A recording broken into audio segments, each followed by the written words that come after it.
বন্ধুরা, আলমডাঙ্গায় যে মাছের আড়তটি ছিল পৌরসভার পাশে, সেই আড়তটা কিন্তু এখন বর্তমান সময় পরিবর্তন করা হয়েছে। আড়তটি চলছে এখন লাল ব্রিজ পশুহাটের পাশে যে পানশেড, ছাগলের হাট এবং মাছের আড়ত সম্পূর্ণই কিন্তু এখন পরিবর্তন করা হয়েছে।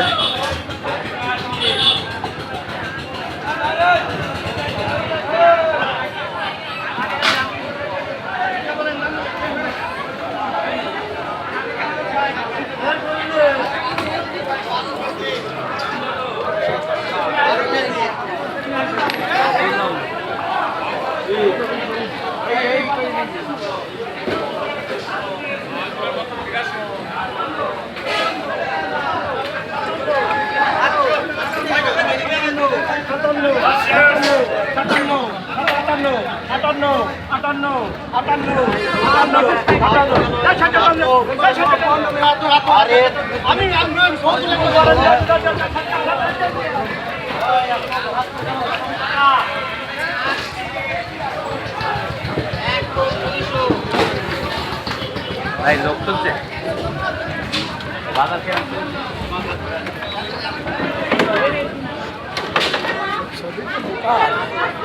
একটুক্ষণ দাঁড়াও কেন বলছি, মাছের আড়তটা পৌরসভার পাশে যখন ছিল তখন সুবিধা ছিল না, এখন সুবিধা হয়েছে বা এখন ভাই এখন একটু ভ্যান ভাড়াটা